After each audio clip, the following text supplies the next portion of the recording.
Hi everybody, I hope you're doing well. This is Veronica from Better Pure Green Health Coaching Services.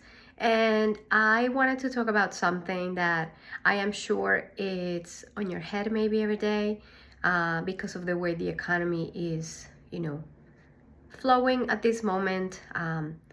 And yes, it can affect a lot of things in our life. But how do we balance these changes or difficulties when finances can get tight and problematic? So I've been reading and it is good to plan. So I'm going to show you a couple of very simple tips that you can maybe start practicing if you are practicing maybe being more consistent and disciplined about it, so you can reduce the stress about finances and managing money in general when it seems like money is not enough to cover the things that we have to cover these days. So the first thing is finding the total, how much you are getting, and we're going to start looking at some percentages. So look at your income first, and then we're going to take 50%, half of that check should go to your needs, things that you specifically have to pay for. It could be, of course, food,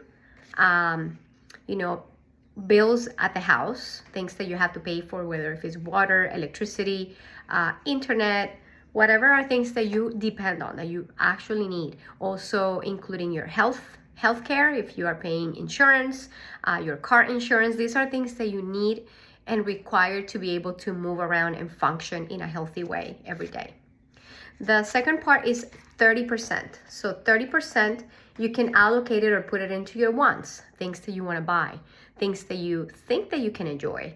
But I highly recommend that you reduce the amount of things that you maybe want to buy. If you're someone who is compulsively buying things, it is important to practice self-control and maybe trying to really put some of that 30% and hold it and not use it unless it is necessary.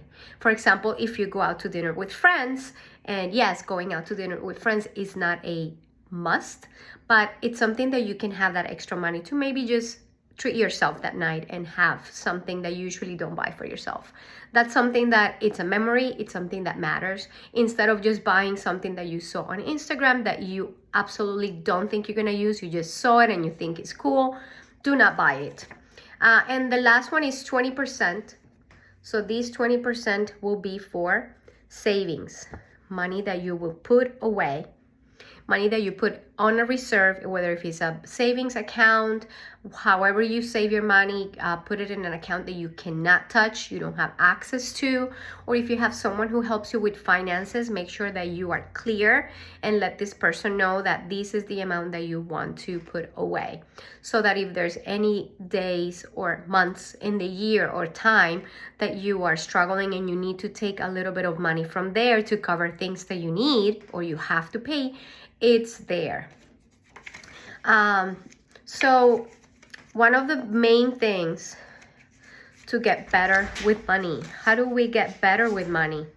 Well, these are some of the practices that I just mentioned, having a percentage or an amount that you put on the side for each thing.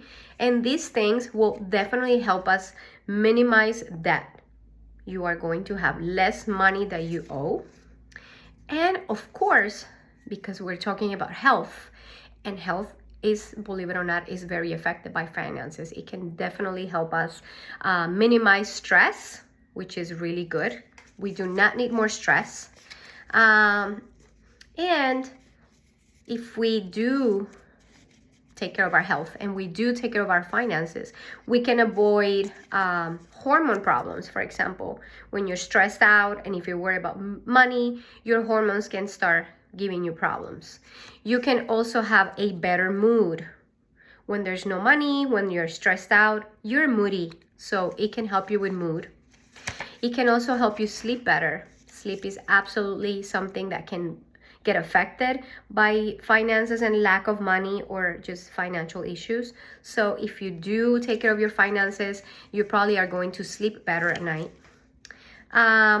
You can also improve your metabolism when you're worried, when you are stressed out about maybe finances, not having enough to pay, just worrying constantly. You can actually trigger some metabolism issues, or just lowering your immune system, so you get sick often.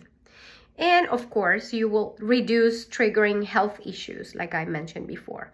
So you probably get sick less, you just feel happier, more relaxed, more in control. I'm not saying that you're going to feel 100% perfect. No, this is something that you have to practice every day.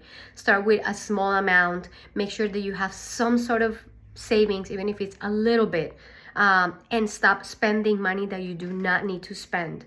Do not buy things that are not necessary, things especially that are going to be accumulated in your house, not doing anything for you. That is actually not healthy. That's cluttering your life, cluttering your brain, and adding more stress. So some of these tips can hopefully help you find a healthier finance dynamic, and of course help you feel better, happier, and just better in general every day. All right, guys, I hope this is helpful, and have a fantastic week.